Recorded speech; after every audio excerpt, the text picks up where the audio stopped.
नमस्कार। नील युग study channel में आप सब दोस्तों का हार्दिक स्वागत है। आज हम इस वीडियो में देखने वाले सीबीएसई क्लास 8 और उसी में एनसीईआरटी जो सॉल्यूशन है और एनसीईआरटी की जो समाधान है वो हम इस वीडियो में देखने वाले हैं। जो पाठ है वो विषय है, तो दोस्तों वो विषय है विज्ञान। और विज्ञान के अंदर जो पाठ नंबर है वो 10वां नंबर का है, यानी कि जो अध्याय है वो 10वां नंबर का है, जिसका नाम है किशोरावस्था की ओर। तो किशोरावस्था की ओर नामक जो आपको पाठ दिया है, उसी पाठ में जो उनके अभ्यास के प्रश्न हैं, तो उन अभ्यास के सारे प्रश्नों को हम इस वीडियो में सॉल्यूशन के रूप में देखने वाले हैं, यानी कि समाधान के रूप में देखने वाले हैं। तो इस वीडियो को जरूर देखना। स्टार्ट करते हैं वीडियो की। सवाल नंबर 1 आपके सामने है। शरीर में होने वाली परिवर्तनों के लिए उत्तरदायी अंतःस्रावी ग्रंथियों द्वारा स्रावित पदार्थ का क्या नाम है? तो नाम है हॉर्मोन्स। क्या है? हार्मोन्स कहते हैं जिसे हम। दूसरा सवाल, किशोरावस्था को परिभाषित कीजिए। तो किशोरावस्था किसे कहते हैं? तो जीवन काल की वह अवधि जब शरीर में ऐसे परिवर्तन होते हैं जिसके परिणाम स्वरूप जनन परिपक्वता आती है, किशोरावस्था कहलाती है। किशोरावस्था लगभग 11 वर्ष की आयु से प्रारंभ होकर 18 से 19 वर्ष की आयु तक रहती है। ठीक है। अब देखते हैं सवाल नंबर 3। ऋतुस्राव क्या है? वर्णन कीजिए।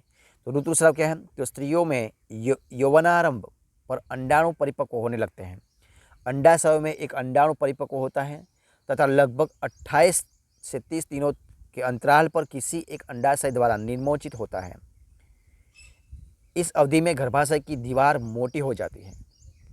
जब अंडाणु का निषेचन नहीं हो पाता, तब उस स्थिति में अंडाणु का तथा गर्भाशय का मोटा स्तर उसकी रुधिर वाहिकाओं सहित निस्तारित हो जाता है। इसमें स्त्रियों में रक्तस्राव होता है, जिसे ऋतुस्राव अथवा रजोधर्म कहते हैं। ऋतुस्राव लगभग 28 से 30 दिनों में एक बार होता है। अब देखिए सवाल नंबर 4। यौवनारंभ के समय होने वाले शारीरिक परिवर्तनों की सूची बनाइए। तो यौवनारंभ से होने वाले परिवर्तन तो क्या क्या है? पहला है लंबाई में वृद्धि। दूसरा, शारीरिक आकृति में परिवर्तन। तीसरा है स्वर में परिवर्तन। चौथा है जनन अंगों का विकास। पांचवा है मानसिक, बौद्धिक एवं संवेदनात्मक परिपक्वता प्राप्त होना।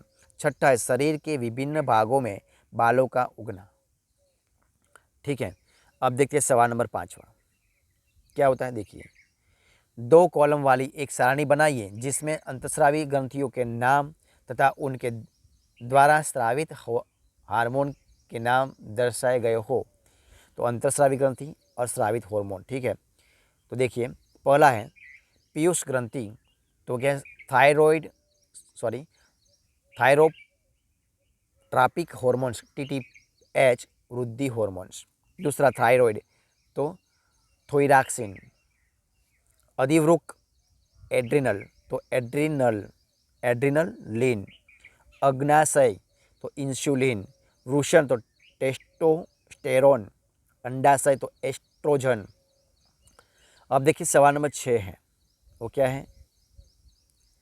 लिंग हार्मोन्स क्या है? उनका नामकरण इस प्रकार क्यों किया गया? उनके प्रकार यह बताइए। तो लिखिए, लिंग हार्मोन्स क्या होता है? तो वे हार्मोन्स जो गौण लैंगिक लक्षणों के लिए उत्तरदायी है, लिंग हार्मोन कहलाते हैं।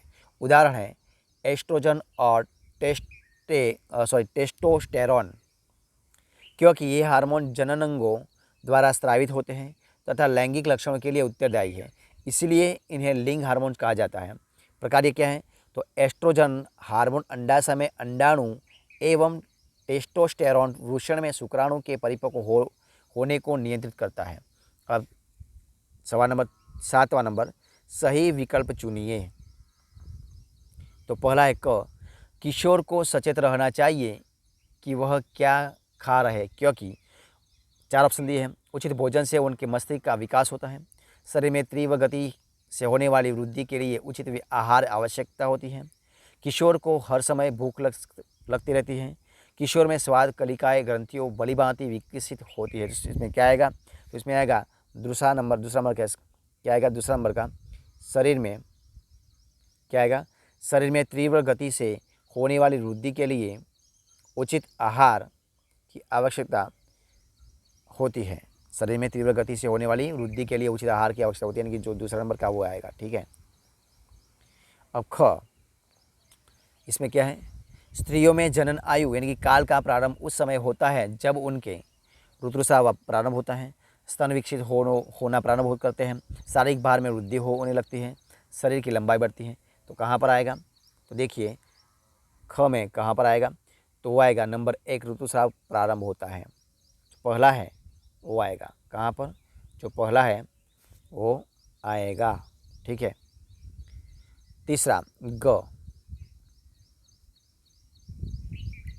निम्न में से कौन सा आहार किशोर के लिए सर्वोचित है? चिप्स, नूडल्स, कोक, रोटी, दाल, सब्जियां, चावल, नूडल्स, बर्गर, शाकाहारी टिक्की, चिप्स तथा लेमन पेय। तो कौन सा सही है? तो वह ग, गम मीन्स तीसरा।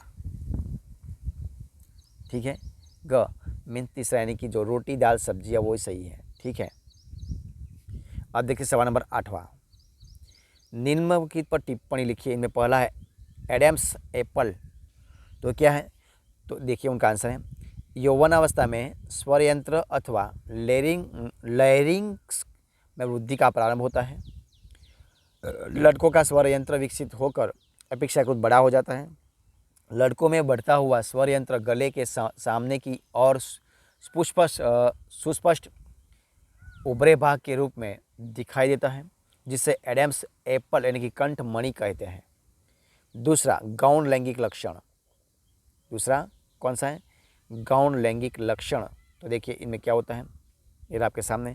तो युवावस्था में लड़कियों में स्तनों का विकास होने लगता है तथा लड़कों के चेहरे पर बाल उगने लगते हैं, अर्थात दाढ़ी मूंछ आने लगती है। ये लक्षण क्योंकि लड़कियों को लड़कों के से पहचान में सहायता करते हैं, अतः इन्हें गौण लैंगिक लक्षण कहते हैं। लड़कों के सीने पर भी बाल आ जाते हैं। लड़कों एवं लड़कियों दोनों में ही बगल एवं जांघ के ऊपरी भाग तथा प्यूबिक क्षेत्र में भी बाल आ जाते हैं। अब देखते हैं नंबर 3, गर्भस्थ शिशु में लिंग निर्धारण। गर्भस्थ शिशु में लिंग धारण। तो देखिए निषेचित अंडाणु अथवा युग्मनज में जन्म लेने वाले शिशु के लिंग निर्धारण का संदेश होता है। यह संदेश निषेचित अंडाणु में धागे सी संरचना अर्थात गुणसूत्रों में निहित होता है। सभी मनुष्यों की कोशिकाओं के केंद्रक में 23 जोड़े गुणसूत्र पाए जाते हैं। इनमें से 2 गुणसूत्र लिंग सूत्र हैं, जिन्हें एक्स एवं वाई कहते हैं।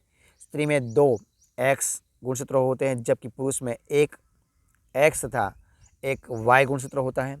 युग्मक अंडाणु तथा शुक्राणु में गुणसूत्र का 1 जोड़ा होता है।